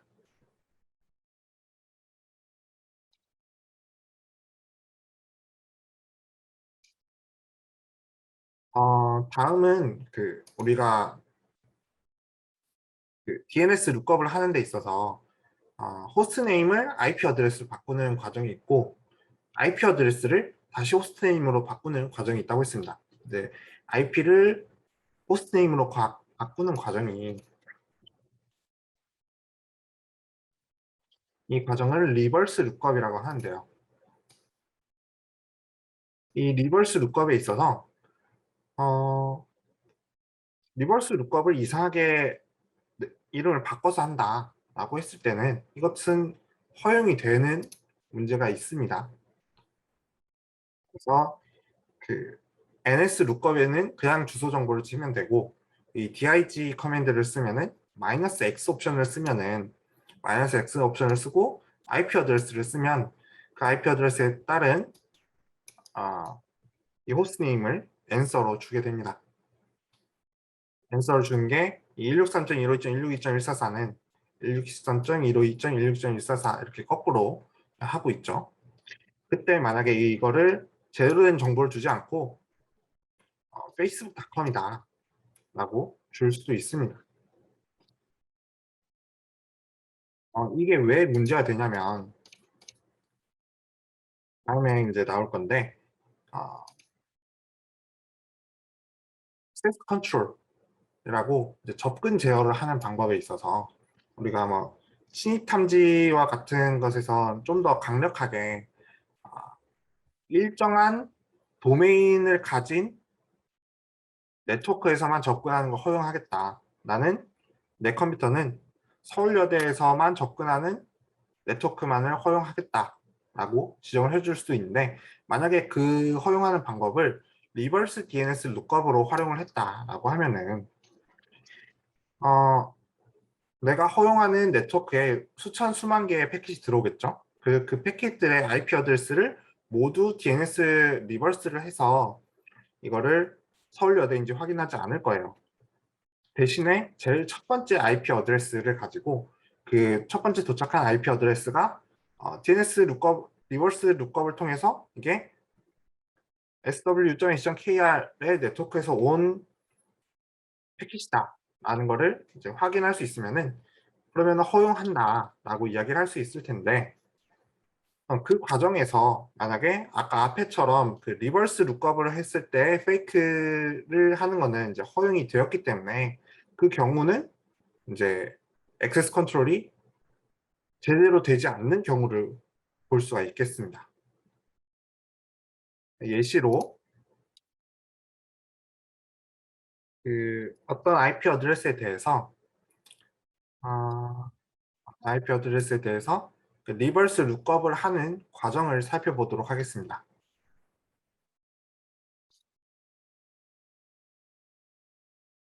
첫 번째는 루트 서버한테 물어볼 겁니다. 처음에. 그래서 at로 우리가 직접적으로 물어볼 건데, A라는 DNS 루트 서버에 물어볼 건데 이런 IP 어드레스에 해당하는 호스트네임 뭐냐 라고 물어봤을 때, 당연히 루트 서버는 모르니까 authority 섹션으로 주겠죠. authority 섹션으로 F랑 E한테 가봐라. F나 E에 대한 주소 정보는 이렇게 된다 라고 줄 텐데, 우리는 이 F라는 주소를 가지고 한 번 더 해보겠습니다.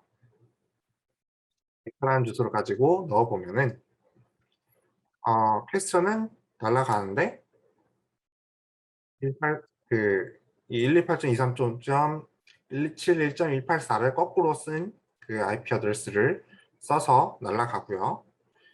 그러면은 이 어서리티 섹션에서 이번에는 R이나 U한테 가봐라 라는 응답을 주고 있습니다.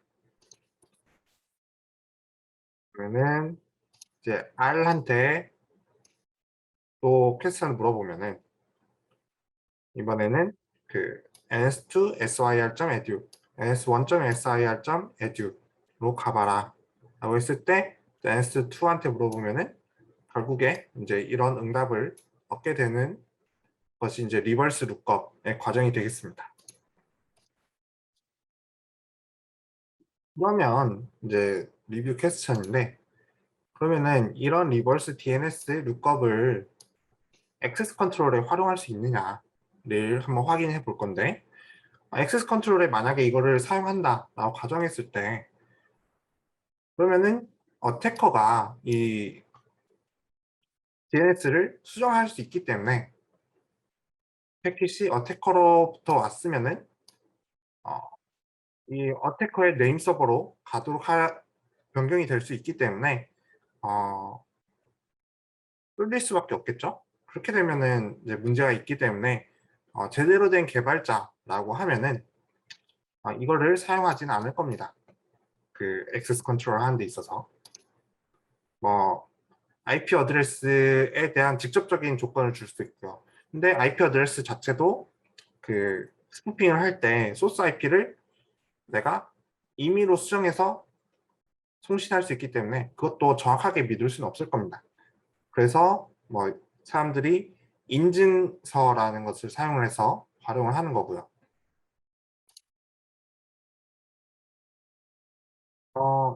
이거를 막는 방법으로 지금 DNS 섹이라는 것이 있습니다. 아까 DNS 섹을 끄고 실험을 시작했는데, 실습을 시작을 했었는데, DNS 섹이라는 거는 이제 DNS를 확장한 걸로 어센티케이션, 인증을 제공하고요. 그리고 인티그리티 체크, 인티그리티 무결성이라고 하죠. 인티그리티를 체크를 하고 DNS를 통해서 우리가 디지털 사인, 디지털 시그니처를 활용을 합니다. 혹시 이제 디지털 시그니처에 대해서 모르시는 분은 한번 검색을 해 보시기 바랍니다. 간략하게 설명드리자면 암호화 시스템에서, 암호화 기법에서 비대칭 키를 사용하는 암호화 시스템이 있을 겁니다. 시메트릭 키라고 하는데 어시메트릭 키를 사용하는데 이때 그 퍼블릭 키하고 외부로 공개하는 퍼블릭 키가 있을 거고 내가 암호화할 때 사용하는 프라이빗 키가 있습니다. 이때 그 이때 외부에서 나한테 그런 어떤 메시지를 전달함에 있어서 내가 외부에 공개한 퍼블릭 키로 암호화를 하면 이 암호화를 된 것을 복호화를 할 수 있는 것은 내가 가지고 있는 프라이빗 키밖에 없습니다. 그래서 퍼블릭 키로 암호화를 하면 프라이빗 키로 풀 수 있고 프라이빗 키로 만약에 암호화하면 어떻게 될까라고 한 게 이제 디지털 시그니처인데요. 이 프라이빗 키로 암호화를 하게 되면 퍼블릭 키로만 풀 수가 있습니다. 근데 퍼블릭 키는 모든 사람이 가지고 있죠. 근데 대신에 프라이빗 키는 나밖에 없어요. 그러면은 프라이빗 키로 암호화한 어떤 문자열을 집어넣고 이제 문서를 보낸다라고 했을 때 그 문자열을 모든 사람이 퍼블릭 키를 통해서 복구를 할 수 있지만 그 문자열을 만들 수 있는 프라이빗 키는 나밖에 없다. 프라이빗 키를 가진 호스트밖에 없다. 라는 것을 알 수 있기 때문에 이 문서는 이 프라이빗 키를 가진 사람만 보냈다라는 것을 알 수가 있습니다. 그렇게 해서 내가 지금 전자적 서명을 이제 나의 프라이빗 키, 아무도 알고 있지 않은 내 프라이빗 키로 서명을 적어서 보내면 외부에서는 이것이 분명히 나로부터 왔다는 것을 이제 증명할 수 있는 그런 기법을 디지털 시그니처라고 이야기를 합니다. 이런 디지털 시그니처를 사용을 하고요. 디지털 시그니처를 체킹을 함으로써 이 DNS 인포메이션, 디지털 리졸버가 받은 그 인포메이션이 진짜인지 아닌지를 알 수 있게 됩니다. 그렇기 때문에 DNS 캐시 포이즈닝 같은 경우를 이 메커니즘을 통해서 물리칠 수 있다. 그래서 페이크 데이터를 버릴 수 있다. 라는 것이 근거가 되겠습니다. 그래서 이제 방어 기법을 살펴볼 텐데 이 DNSSEC의 내용을 좀 자세히 살펴보면은 DNSSEC에서 추가를 하는 것은 3개의 정보입니다. 그래서 DNS 키와 시그니처, 그다음에 DS, 델리게이션 사이너라는 건데 루트 서버가 자신의 퍼블릭 키를 가지고 풀 수 있도록 디지털 시그니처를 생성을 해 놓습니다. 그러면 외부에서 이 리스폰스를 받은 사람은 이 퍼블릭 키, 루트 서버의 퍼블릭 키를 통해서 이 리스폰스는 루트 서버가 보낸 게 맞아 라고 알 수 있게 되겠죠. 그리고 다음은 세 번째 거는 하나의 원웨이 해시 펑션인데요. 원웨이 해시 펑션의 결과값인데 그 원웨이 해시 펑션의 인풋으로 들어가는 게 내가 다음 서버라고 이야기하는 그 서버의 내용이 되겠습니다. 예를 들어서 example.net에 전송을 한다. example.net에 DNS 쿼리를 했다. 라고 했을 때 루트 서버는 .net의 TLD로 가라고 이야기를 할 겁니다. 그럼 .net의 퍼블릭 키를 가지고 이 퍼블릭 키를 가지고 원웨이 해시 펑션을 돌려서 전송 그 루트 서버의 리스폰스 안에 넣어서 보냅니다. 그러면은 우리는 이 원웨이시 펑션으로 이 퍼블릭 키를 유출하지 못하지만 넷 서버가 단넷 서버가 보내는 그런 퍼블릭 키 자체 내에서는 이것이 단넷 서버의 이 원웨이시 펑션으로 연산을 해보면 단넷 서버의 키다. 단넷 서버의 키를 가리키고 있는 것이다. 라는 것을 알 수 있을 겁니다. 그렇게 하면은 루트 서버가 분명히 단넷 서버를 가리키고 있다라는 것을 알 수 있게 되고 이 단넷 서버의 리스폰스는 또 똑같이 단넷 서버의 디지털 시그니처와 퍼블릭 키로서 베리피케이션이 가능합니다. 검증이 가능합니다. 이러한 이제 연산이 각각의 이터레이션이나 리커시브가 발생할 때마다 리스폰스마다 이것들이 이루어져서 이런 DNS의 어떤 리스폰스를 검증하는 데 사용이 됩니다. 이것을 하나의 체인이라고 보고요.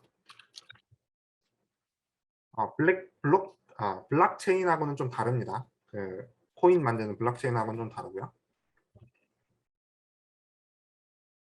체인 오브 트러스트라고 이야기를 합니다. 여기 DNS 세계에서는.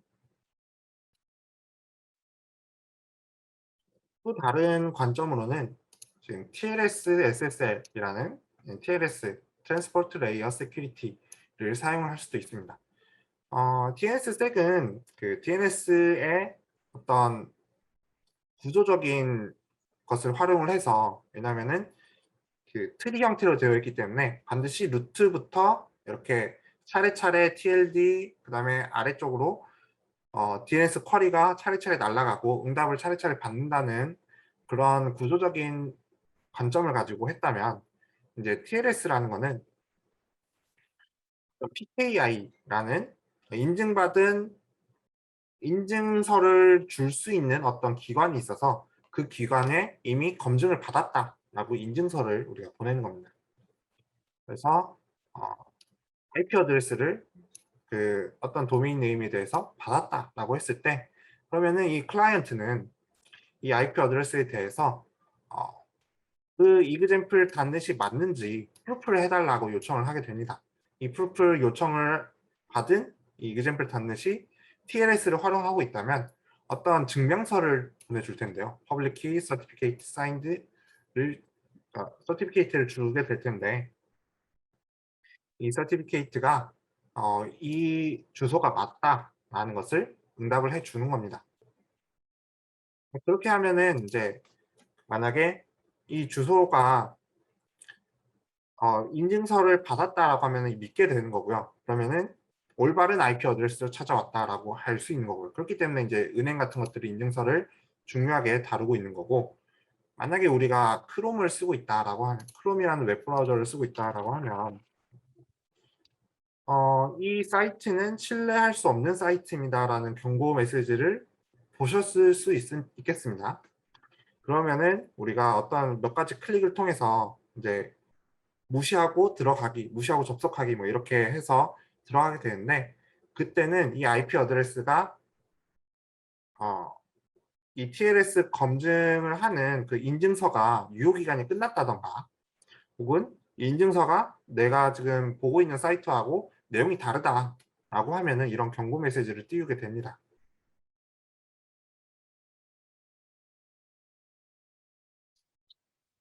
그 이야기를 지금 이 페이지에서 하고 있는 거고요.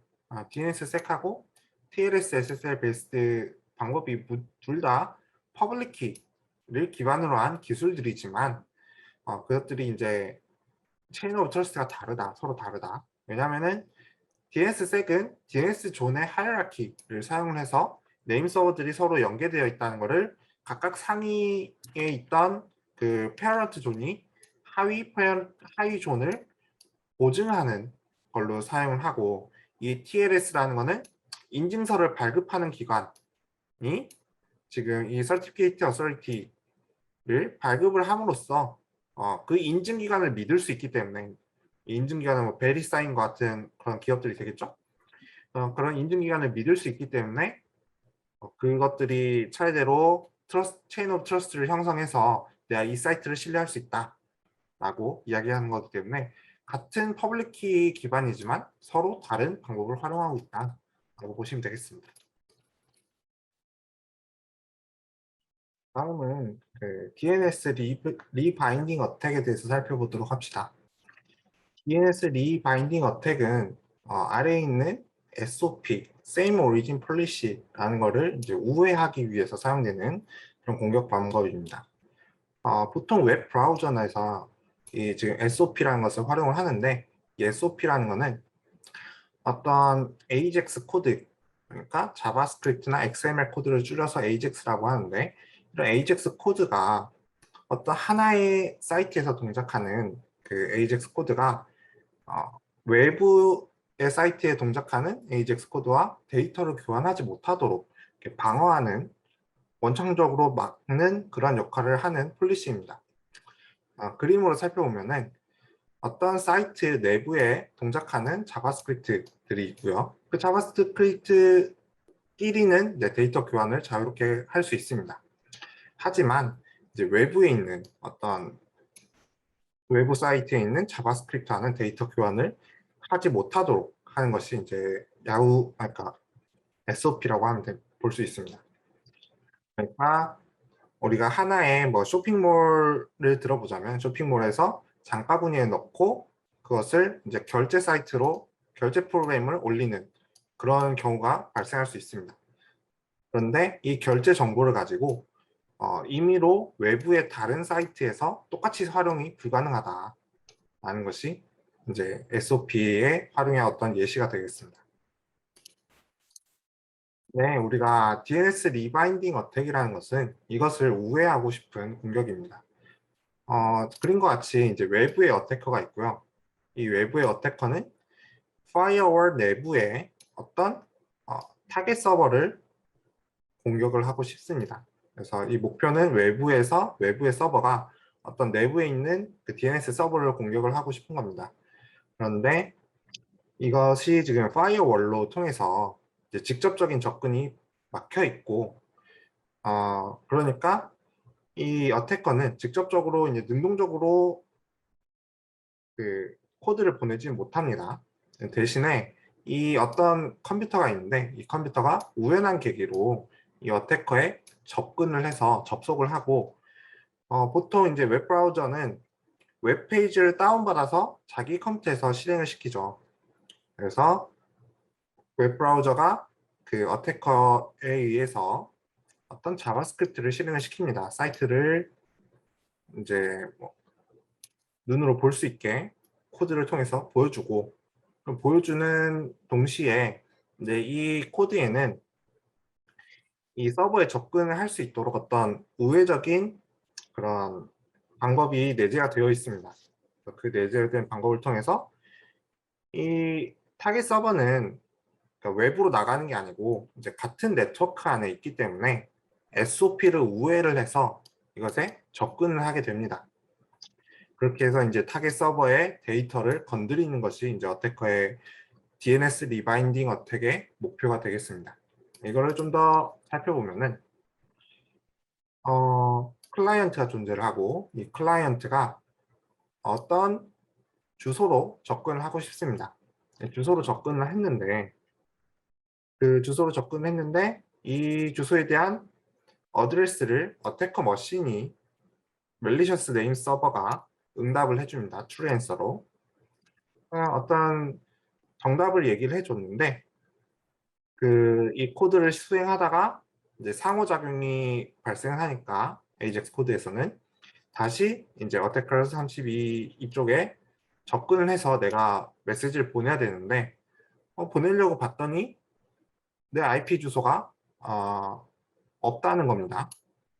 이것이 이제 왜 발생할 수 있냐면은 우리가 이 응답을 줄 때 TTL을 넣어서 주죠.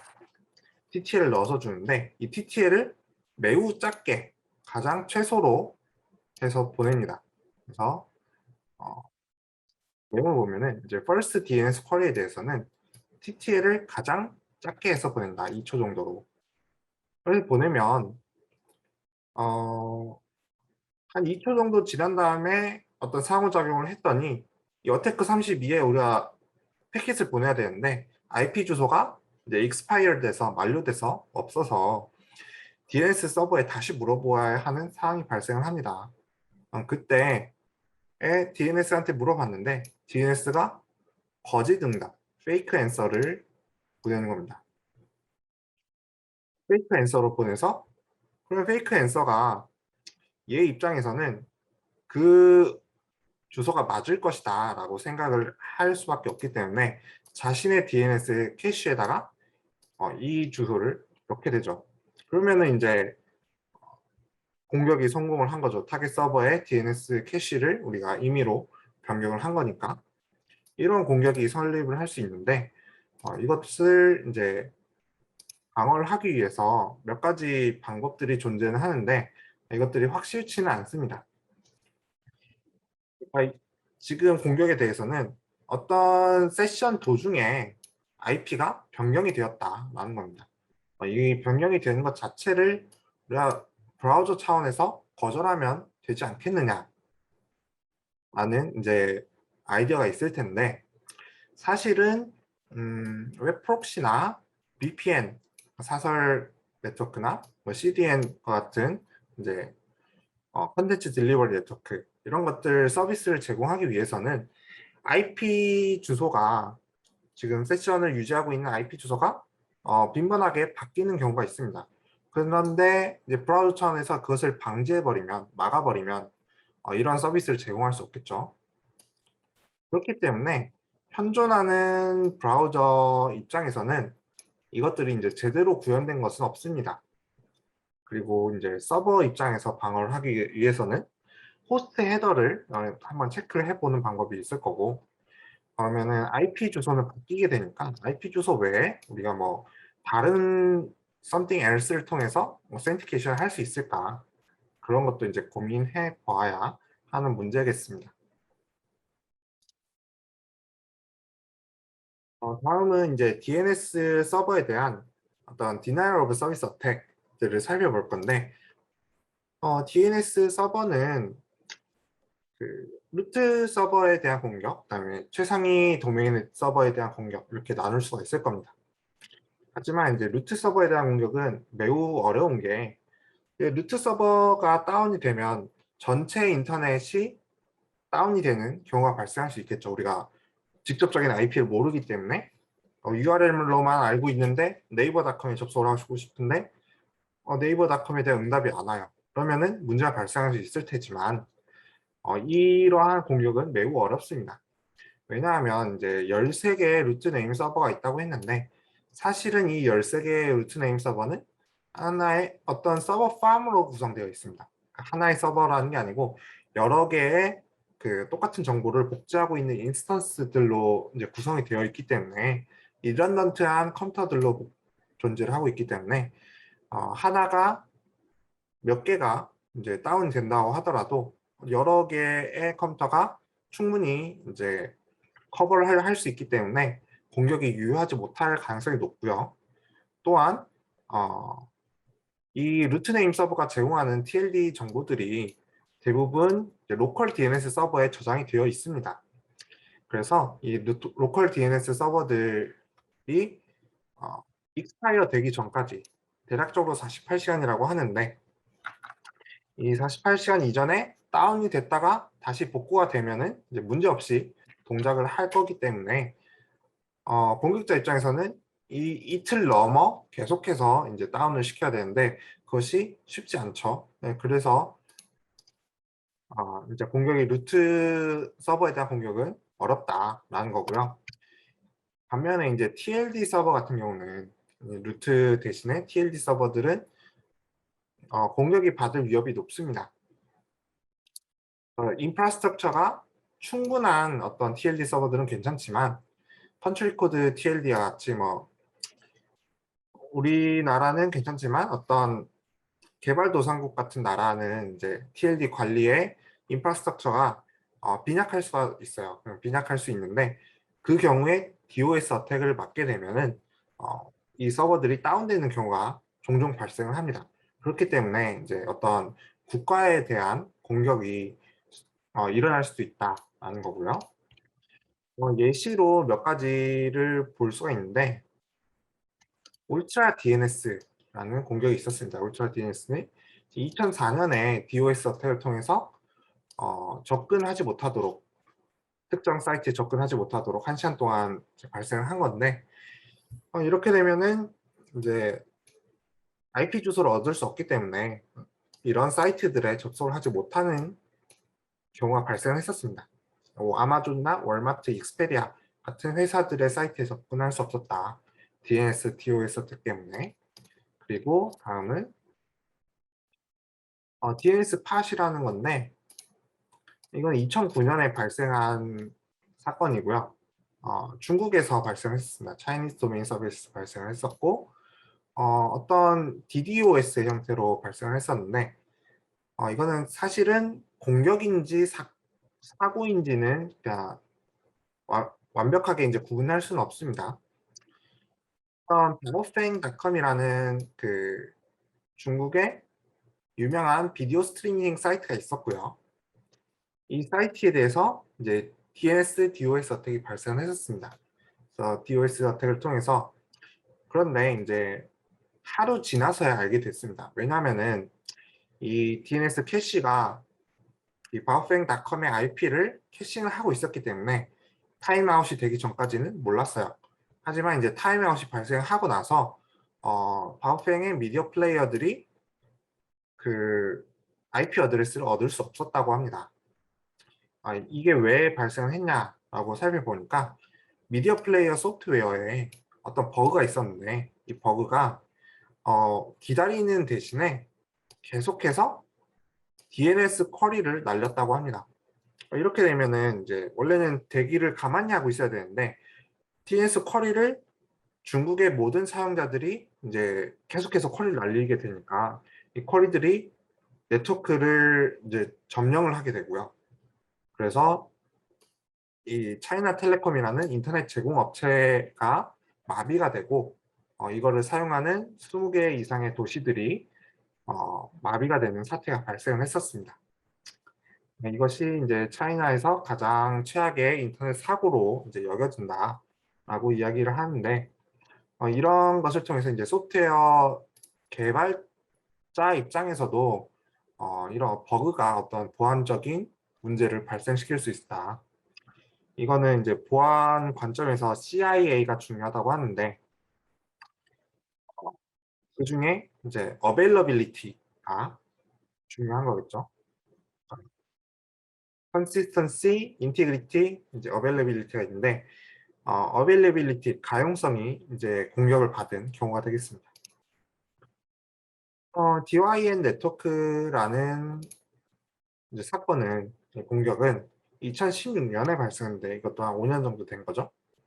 멀티플 DDoS 어택에 의해서 발생됐습니다. 그래서 CNN과 BBC, HBO, 페이팔과 같은 사이트들을 공격을 했고요. 그래서 이제 DNS가 이 사이트들에 대해서 응답을 제대로 할 수 없었는데 이것은 어떤 거에 의해서 발생했냐라고 보니까 IoT 디바이스들을 활용을 했다라고 합니다. 어떤 그 IP를 사용하는 그런 IoT 디바이스들, IP 카메라나 베이비 모니터들과 같은 어떤 기기들이 인터넷에 접근해야 되는데 이것들이 계속해서 DNS 쿼리를 메시지를 생성시키도록 시킴으로써 멀티플 DDoS 어택을 만들 수 있도록 했다는 겁니다. 사실 이 DOS 어택을 원천적으로는 방어를 할 수 없지만 개발자나 이제 설계하는 그 설계자 입장에서는 DOS 어택이 발생했을 때 이것을 빠르게 탐지하고 그래서 어떻게 조치할 것인지를 이제 결정하는 것이 매우 중요합니다. 그런 것들이 이제 기술적으로는 어떻게 해결될 수는 없지만 정책상으로 이렇게 해결할 수 있다라고 우리가 뭐 네트워크 보안을 연구를 하면서 이런 것들을 계속해서 제안해 나갈 수 있을 겁니다. 오늘 강의에서는 DNS 동작에 대해서 살펴봤고요. 그다음에 DNS에 대한 스푸핑 어택을 어떻게 수행하는지 이제 실습 과정을 살펴보면서 확인하였습니다. 그 중에서 로컬 DNS가 같은 네트워크에 있는 공격자가 캐시 포이징 어택을 어떻게 하는지, 리모트에 존재하는 네트워크 공격자가 어떻게 캐시 포이징 어택을 수행하는지, 리플라이 폴저리 어택을 어떻게 하는지, 그리고 이 DNS 스푸핑 어택을 방어하기 위해서 DNSSEC이나 TLS SSL과 같은 기법들을 사용하면 된다. 그리고 DNS에 대한 Denial of Service Attack에 대해서 몇 개를 살펴보았습니다. 오늘 이제 과정은 웬리앙 2의 Counter and Internet Security: A Hands-on Approach라는 책에서 이제 따온 것이 많고요. 실습도 이 저자 사이트에서 이제 VMware를 통해서 버추얼 박스를 통해서 수행할 수 있도록 지금 디스크립션을 해놨기 때문에 관심이 있으신 분들은 이분 사이트에 들어가서 좀 더 실습을 구체적으로 해보실 수도 있을 겁니다. 그리고 이제 다음 주는 드디어 중간고사가 시행이 되겠는데 중간고사는 이 클래스를 통해서 외부로 치르게 될 겁니다. 만약에 질문이 있으시면 이제 이메일로 주시면은 답변을 드리도록 하겠습니다. 오늘 수업은 여기까지입니다. 모두 수고하셨습니다.